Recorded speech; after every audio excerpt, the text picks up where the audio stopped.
Hoffman Studios Audiobook Club presents The Lottery by Shirley Jackson, read by Richard Hoffman. The morning of June 27th was clear and sunny. With the fresh warmth of a full summer day, the flowers were blossoming profusely, and the grass was richly green. The people of the village began to gather in the square between the post office and the bank around 10 o'clock. In some towns, there were so many people that the lottery took 2 days and had to be started on June 26th.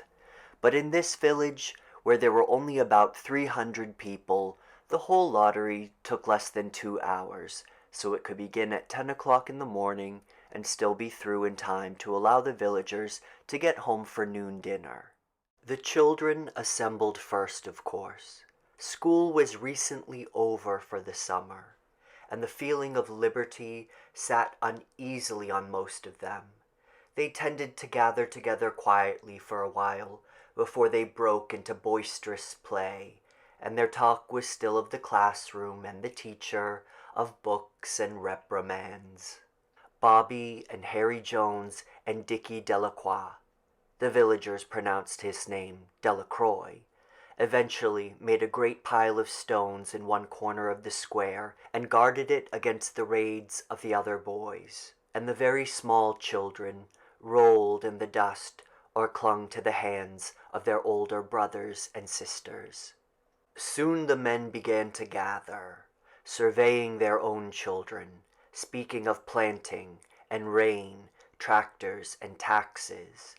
They stood together, away from the pile of stones in the corner, and their jokes were quiet, and they smiled rather than laughed. The women, wearing faded house dresses and sweaters, came shortly after their menfolk. They greeted one another and exchanged bits of gossip as they went to join their husbands. Soon the women, standing by their husbands, began to call to their children, and the children came reluctantly, having to be called 4 or 5 times. Bobby Martin ducked under his mother's grasping hand and ran, laughing, back to the pile of stones. His father spoke up sharply, and Bobby came quickly and took his place between his father and his oldest brother.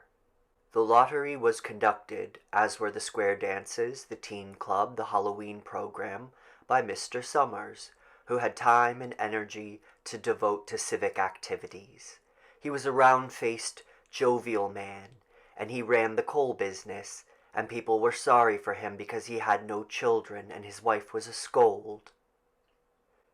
When he arrived in the square, carrying the black wooden box, there was a murmur of conversation among the villagers.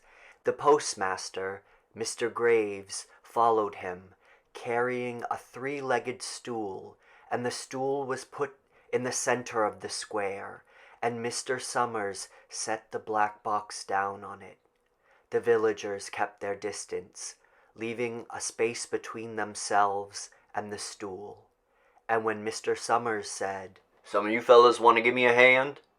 there was a hesitation before 2 men, Mr. Martin and his oldest son, Baxter, came forward to hold the box steady on the stool while Mr. Summers stirred up the papers inside it. The original paraphernalia for the lottery had been lost long ago, and the black box now resting on the stool had been put into use even before Old Man Warner, the oldest man in the town, was born. Mr. Summers spoke frequently to the villagers about making a new box, but no one liked to upset even as much tradition as was represented by the black box. There was a story that the present box had been made with some pieces of the box that preceded it, the one that had been constructed when the first people settled down to make a village here. Every year after the lottery, Mr. Summers began talking again about a new box, but every year the subject was allowed to fade off without anything's being done. The black box grew shabbier each year. By now it was no longer completely black, but splintered badly along one side to show the original wood color, and in some places faded or stained. There had been also a ritual salute, which the official of the lottery had had to use in addressing each person who came up to draw from the box. But this also had changed with time, until now it was felt necessary only for the official to speak to each person approaching. Mr. Summers was very good at all this. In his clean white shirt and blue jeans, with one hand resting carelessly on the black box, he seemed very proper and important as he talked interminably to Mr. Graves and the Martins. Just as Mr. Summers finally left off talking and turned to the assembled villagers, Mrs. Hutchinson came hurriedly along the path to the square, her sweater thrown over her shoulders, and slid into place in the back of the crowd. "Clean forgot what day it was," she said to Mrs. Delacroix, who stood next to her, and they both laughed softly. "Thought my old man was out back stacking wood," Mrs. Hutchinson went on, "and then I looked out the window and the kids was gone, and then I remembered it was the 27th and came a-running."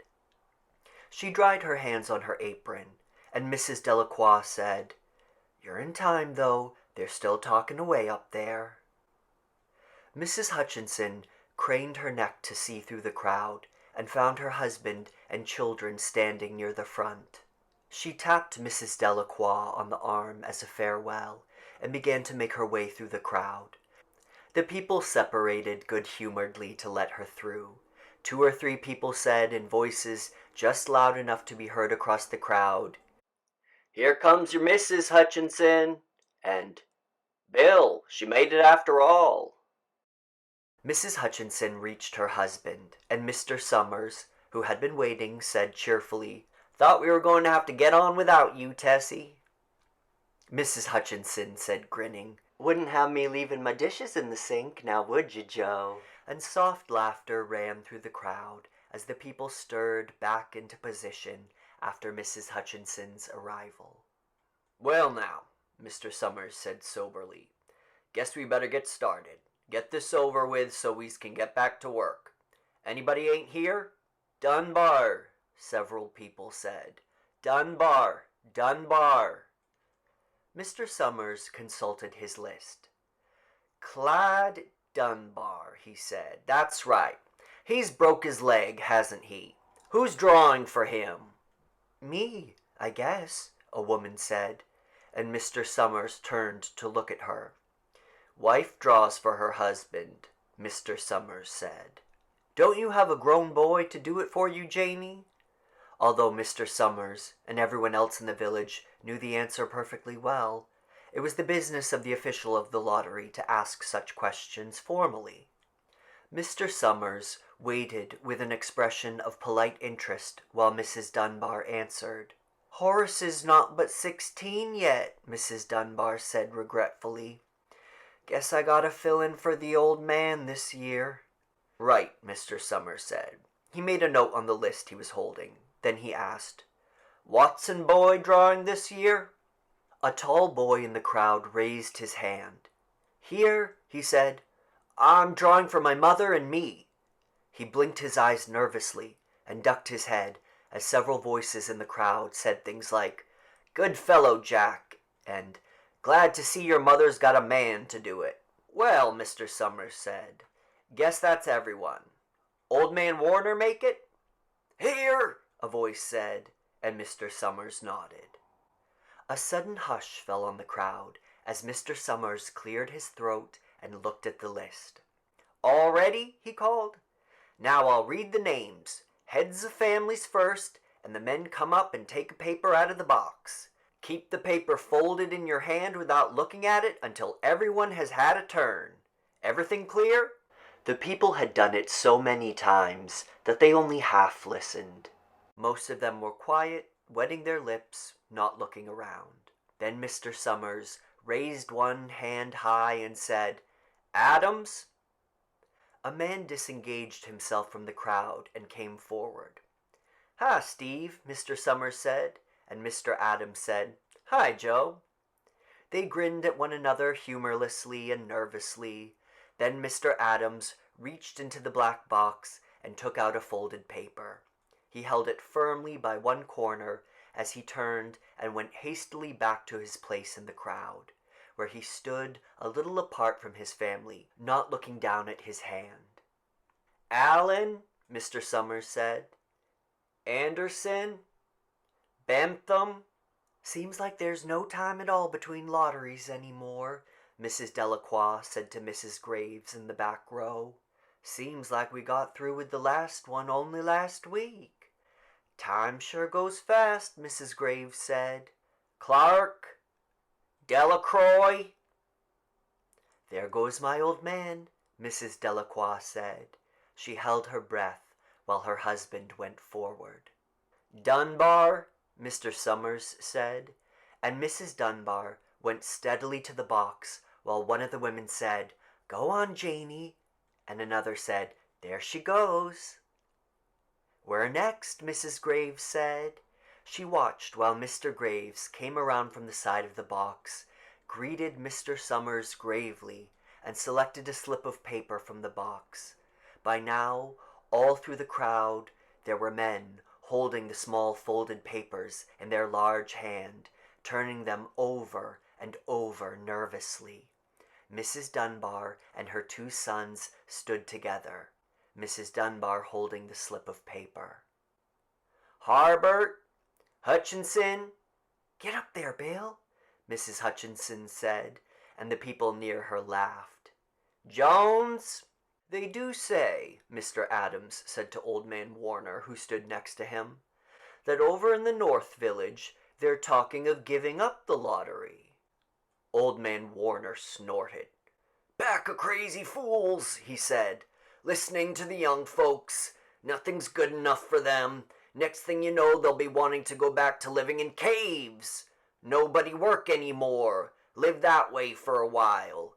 Used to be a saying about lottery in June, corn be heavy soon. First thing you know, we'd all be eating stewed chickweed and acorns. There's always been a lottery," he added petulantly. "Bad enough to see young Joe Summers up there joking with everybody." "Some places have already quit lotteries," Mrs. Adams said. "Nothing but trouble in that," Old Man Warner said stoutly. "Pack of young fools." "Martin," and Bobby Martin watched his father go forward. "Overdyke. Percy." "I wish they'd hurry," Mrs. Dunbar said to her older son. "I wish they'd hurry." "They're almost through," her son said. "You get ready to run tell Dad," Mrs. Dunbar said. Mr. Summers called his own name, then stepped forward precisely and selected a slip from the box. Then he called, "Warner." "77 years I've been in the lottery," Old Man Warner said as he went through the crowd. "77th time." "Watson." The tall boy came forward awkwardly through the crowd. Someone said, "Don't be nervous, Jack," and Mr. Summers said, "Take your time, son." "Zanini." After that there was a long pause, a breathless pause, until Mr. Summers, holding his slip of paper in the air, said, "All right, fellas." For a minute no one moved, and then all the slips of paper were opened. Suddenly all the women began to speak at once, saying, "Who is it? Who's got it? Is it the Dunbars? Is it the Watsons?" Then the voices began to say, "It's Hutchinson. It's Bill. Bill Hutchinson's got it." "Go tell your father," Mrs. Dunbar said to her older son. People began to look around to see the Hutchinsons. Bill Hutchinson was standing quiet, staring down at the paper in his hand. Suddenly, Tessie Hutchinson shouted to Mr. Summers, "You didn't give him enough time to take any paper he wanted. I saw you. It wasn't fair." "Be a good sport, Tessie," Mrs. Delacroix called, and Mrs. Graves said, "All of us took the same chance." "Shut up, Tessie," Bill Hutchinson said. "Well, everyone," Mr. Summers said, "that was done pretty fast, and now we've got to be hurrying a little more to get done in time." He consulted his next list. "Bill," he said, "you draw for the Hutchinson family." You got any other households in the Hutchinsons? There's Dawn and Ava, Mrs. Hutchinson yelled. Make them take their chance. Daughters draw with their husbands' families, Tessie, Mr. Summers said gently. You know that as well as anyone else. It wasn't fair, Tessie said. I guess not, Joe, Bill Hutchinson said regretfully. My daughter draws with her husband's family, that's only fair, and I've got no other family except the kids. Then as far as drawing for families is concerned, it's you, Mr. Summers said in explanation. And as far as drawing for households is concerned, that's you too, right? Right, Bill Hutchinson said. How many kids, Bill? Mr. Summers asked formally. 3, Bill Hutchinson said. There's Bill Jr. and Nancy and little Dave and Tessie and me. All right then, Mr. Summers said. Harry, you got their tickets back? Mr. Graves nodded and held up the slips of paper. Put them in the box then, Mr. Summers directed. Take Bill's and put it in. I think we ought to start over, Mrs. Hutchinson said, as quietly as she could. I tell you, it wasn't fair. You didn't give him enough time to choose. Everybody saw that. Mr. Graves had selected the 5 slips and put them in the box, and he dropped all the papers but those on the ground, where the breeze caught them and lifted them off. Listen, everybody, Mrs. Hutchinson was saying to the people around her. Ready, Bill? Mr. Summers asked, and Bill Hutchinson, with one quick glance around at his wife and children, nodded. Remember, Mr. Summers said, take the slips and keep them folded until each person has one. Harry, you help little Dave. Mr. Graves took the hand of the little boy who came willingly with him up to the box. Take a paper out of the box, Davy, Mr. Summers said. Davy put his hand into the box and laughed. Take just one paper, Mr. Summers said. Harry, you hold it for him. Mr. Graves took the child's hand and removed the folded paper from the tight fist and held it while little Dave stood next to him and looked up at him wonderingly. Nancy next, Mr. Summers said. Nancy was 12, and her school friends breathed heavily as she went forward, switching her skirt, and took a slip daintily from the box. Bill Jr., Mr. Summers said, and Billy, his face red and his feet over large, nearly knocked the box over as he got a paper out. Tessie, Mr. Summers said. She hesitated for a minute, looking around defiantly, and then set her lips and went up to the box. She snatched a paper out of it and held it behind her. Bill, Mr. Summers said, and Bill Hutchinson reached into the box and felt around, bringing his hand out at last with the slip of paper in it. The crowd was quiet. A girl whispered, I hope it's not Nancy, and the sound of the whisper reached the edges of the crowd. It's not the way it used to be, Old Man Warner said clearly. People ain't the way they used to be. All right, Mr. Summers said. Open the papers. Harry, you open little Dave's. Mr. Graves opened the slip of paper, and there was a general sigh through the crowd as he held it up, and everyone could see that it was blank. Nancy and Bill Jr. opened theirs at the same time, and both beamed and laughed, turning around to the crowd and holding their slips of paper above their heads. Tessie, Mr. Summers said. There was a pause, and then Mr. Summers looked at Bill Hutchinson, and Bill unfolded his paper and showed it. It was blank. It's Tessie, Mr. Summers said, and his voice was hushed. Show us her paper, Bill. Bill Hutchinson went over to his wife and forced the slip of paper out of her hand. It had a black spot on it, the black spot Mr. Summers had made the night before with the heavy pencil in the coal company office. Bill Hutchinson held it up, and there was a stir in the crowd. All right, folks, Mr. Summers said. Let's finish quickly.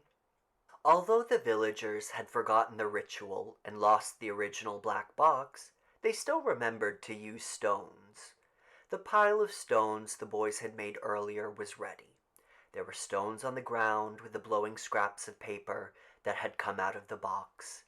Mrs. Delacroix selected a stone so large she had to pick it up with both hands and turned to Mrs. Dunbar. "Come on," she said. "Hurry up." Mrs. Dunbar had small stones in both hands, and she said, gasping for breath, "I can't run it all. You'll have to go ahead, and I'll catch up with you." The children had stones already, and someone gave little Davy Hutchinson a few pebbles. Tessie Hutchinson was in the center of a cleared space by now, and she held her hands out desperately as the villagers moved in on her. "It isn't fair," she said. A stone hit her on the side of the head. Old Man Warner was saying, come on, everyone." Steve Adams was in the front of the crowd of villagers with Mrs. Graves beside him. "It isn't fair. It isn't right," Mrs. Hutchinson screamed, and then they were upon her. That was The Lottery by Shirley Jackson, read by Richard Hoffman. We thank you for listening to this Hoffman Studios Audiobook Club production.